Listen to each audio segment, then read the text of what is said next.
En esta época se considera que la ira es un aspecto negativo que procede de una inconformidad y que cuando se expresa libremente parece que los demás la consideran como amenazante. Una persona con ira le tienes miedo porque crees que te va a dañar. Pero siendo honestos, también ha habido otro grupo de personas que dicen qué bueno que expresas la ira. Qué bueno que te grabaste en un video, subiste eso a las redes sociales y todos ven que te enojas. Porque si no te enojas, no va a cambiar este país. No va a cambiar la pareja, no van a cambiar los hijos, nadie va a hacer nada si no te enojas. Así que hemos estado en esta dualidad. Enojarse es malo, pero necesario para que los demás hagan lo que se les dice. Se ha justificado en ocasiones a la ira como el motor de cambio. ¿Quiénes seríamos nosotros si no nos hubiéramos enojado? Tuviste que haberte enojado para querer cambiar. Y existe por ahí un autor de un libro muy famoso que habla que la ira tiene una vibración más alta que la depresión o que el miedo. Que casi es importante que te enojes para que puedas cambiar. Y aunque es mejor estar enojado a tener depresión y miedo. Sin embargo, se ha visto a la ira también desde hace muchos años, por ejemplo, desde los antiguos estoicos, particularmente Séneca, a la ira no como algo malo ni negativo, sino como algo impráctico. Séneca decía que cuando te enojabas era como si te pusieras una venda en los ojos. Al estar enojado, no puedes ver bien las cosas como están, sino que puedes tomar decisiones muy radicales que te lleven incluso a estar en un estado peor que antes de estar en la ira. Séneca implicaba a la ira como algo que te ciega. No puedes pensar bien cuando tienes ira. Por otro lado, Aristóteles veía la ira como necesaria en cierto grado. Es muy común el aforismo de Aristóteles de enójate con la persona adecuada el tiempo adecuado, ni más ni menos. Aristóteles sí implicaba que una parte de ira se tenga que representar. Le sacaba utilidad, por ejemplo, Aristóteles a la ira. Por el otro lado, Séneca decía que la ira no importaba como utilidad, sino que al contrario te cegaba. Después, muchos años después, recordé también a Osho haciendo sus meditaciones activas en las que una de ellas representaba la sacudida de la ira expresándola a través de gritos.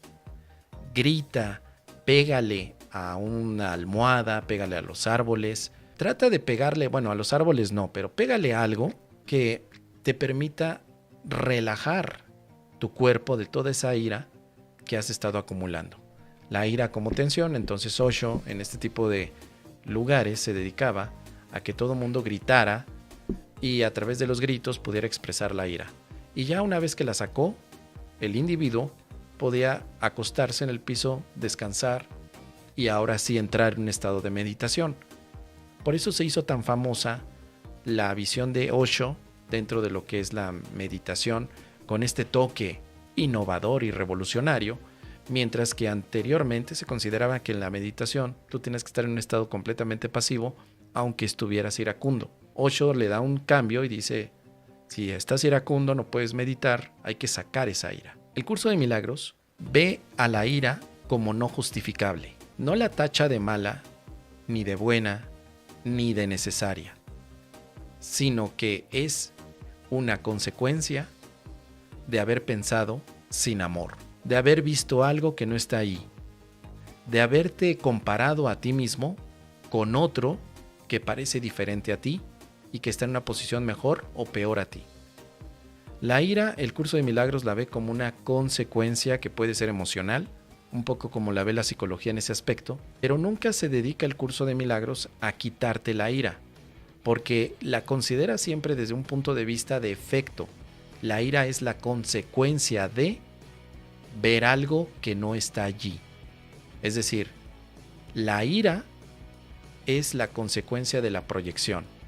En el curso de milagros proyectas y después tienes ira. Y la ira alimenta tu decisión de seguir proyectando algo que no está allí. Lo contrario a la proyección, o lo alternativo, mejor dicho, sería la extensión. Cuando tú extiendes el amor, ves milagros y entonces la ira desaparece. Quiere decir que la ira la experimento porque proyecté algo que no es milagroso.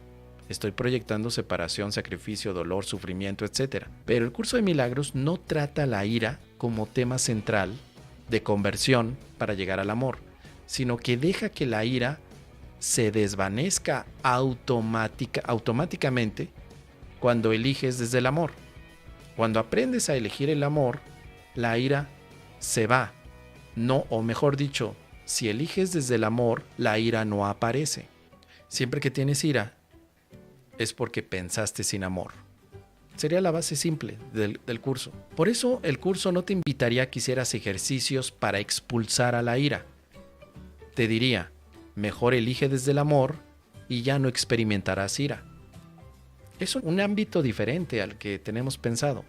Mientras que hemos buscado terapéuticamente cómo sacar nuestra ira, el curso de milagros no le da la atención que nosotros quisiéramos, porque no la ve como problema.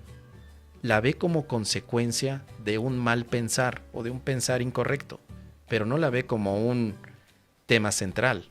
Cuando esto no se comprende así, cuando no separamos la visión que tiene el curso de milagros de la ira de lo que nosotros hemos escuchado, pues tendemos a mezclar todo y decir, tienes que sacar la ira para después perdonar. Y entonces, ¿en qué momento te das cuenta que la sacaste? Cuando ya estás relajado, después de haberle gritado a alguien, después de haber confrontado a la persona diciéndole todo lo que tenías como ira, y luego crees que ya estás listo para perdonar. Esa metodología no es del curso, pero yo la he visto en muchos facilitadores que promueven el curso de milagros, y una vez conocí a uno de ellos que reunió a un grupo al que había hecho enojar adrede para que al final de la experiencia le dijera al grupo, ahora sí les voy a ayudar a perdonar. Díganme todo lo que les molesta de mí. Se puso en el centro y todas las personas empezaron a sacar ira, odio, proyectando eso hacia él. Y él estoicamente o sacrificadamente iba a recibir todos esos puntos de molestia y él los iba a expiar. Esa fue la rutina que él expresó al grupo. ¿Saben qué pasó? Pues que todo el grupo, al terminar de lanzar los improperios, quedó enojado. No hubo una sanación. Al contrario, hubo una alimentación de la ira, porque cada persona iba expresándole a este maestro lo molesto que estaba de lo que había hecho él, y al final todos no terminaron relajados, terminaron con más molestia. El maestro trató de hacer su práctica de la expiación entregando toda esa negatividad, toda esa vibración negativa al Espíritu Santo, pero al final terminó llorando. Terminó llorando y lo que más me causó extrañeza fue que se acercó y me dijo, ¿por qué me ven así? ¿Por qué me ven como si fuera el malo cuando yo los quiero ayudar?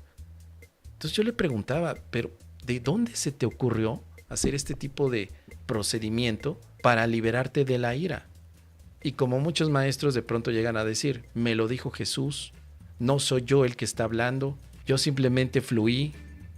¿Realmente estás fluyendo? ¿Realmente te lo dice Jesús? ¿O simplemente querías experimentar con la gente que estaba allí a ver qué pasaba? Por eso es muy importante entender cuáles son los métodos que cada sistema terapéutico ofrece. No todos tratan el mismo tema de la misma forma. Lo que para una corriente terapéutica es importante, para otra pudiera ser secundario. A lo largo de estos años he aprendido mucho al respecto del tema de la ira. En primer lugar, la veo, como el curso dice, una consecuencia de una decisión equivocada, de haberme visto con otro como si yo fuera superior o inferior, es decir, especial. Cuando yo siento ira, me acostumbré a pensar que estoy considerándome especial ante los demás y que eso no me ayuda a la paz. Lo segundo que aprendí fue a no hacer de la ira un problema, que cuando yo me enojo, no me culpo por enojarme, sino digo, ya sé qué puedo hacer al respecto. En lugar de estar analizando por qué me enojé, simplemente voy a la práctica de elegir de nuevo para vivir en paz. Listo. Porque ya sé que no necesito analizar mi ira. Ya sé que en algún momento de mi mente surgió una decisión equivocada de no verme con amor. ¿Para qué vuelvo a analizar a la gente o a los demás o a mis vidas pasadas para tratar de entender por qué me enojo hoy? Tomé la decisión de simplificar mi vida en estos años y es lo que quiero a veces compartir con aquellos que me escuchan. ¿Para qué analizas tu ira? ¿Estás enojado? Claro, pero decide de otra forma, decide de otra manera. Pocas personas aceptan que la ira se desvanece. La mayor parte de las personas piensan que la ira se lleva constantemente. Un poco de la visión que tiene Hulk, Bruce Banner, el protagonista de esta serie de historias de Los Vengadores, donde Hulk, que es el hombre verde, el científico Bruce Banner, se convierte en Hulk, en una versión de él grande, iracunda, enojada, en la que Hulk o Bruce Banner, el científico, decía: yo siempre estoy enojado, nada más que me controlo. Cuando me descontrolo, surge toda la ira y me convierto en el hombre verde. Muchas personas piensan eso, que son básicamente Bruce Banner controlando la ira, y se la llevan toda la vida controlando su ira. Yo no controlo mi ira porque no es el enfoque que me interesa controlar. A mí me interesa controlar mi pensamiento hacia el amor. Y cuando elijo el amor, me doy cuenta que la ira no aparece. Entonces es un cambio de enfoque. O controlas tu ira o controlas tu pensamiento, pero no son lo mismo. Por eso he concluido que si llevamos nuestra visión hacia el pensamiento desde el punto de vista del curso de milagros, podemos ahorrar mucho más tiempo que si tratamos de controlar la emoción que categorizamos como ira, porque al mismo tiempo estaríamos justificándola. No justificar a la ira es el punto del curso. Es decir, ¿estás enojado? Sí. Bueno, puedes elegir de nuevo. Pero justificar la ira quiere decir: estoy enojado porque el mundo no está haciendo lo que yo le pedí. Estoy enojado porque llevo 20 años estudiando el curso de milagros y las cosas no cambian. Eso es justificar. Cuando empiezas a explicar por qué estás enojado y quieres que los demás estén de acuerdo con tu explicación, estamos entrando en el sitio de la justificación. A mí me ayudó mucho no justificar. No justifiques. Sí, estoy enojado, pero sé que puedo elegir diferente para vivir en el amor y el enojo se va a ir. Por eso los estudiantes que llegan al principio al curso de milagros y que todavía no han comprendido cómo se lleva la ira en el curso, probablemente tengan la misma visión de: soy un hombre iracundo y lo único que voy a aprender es a controlar.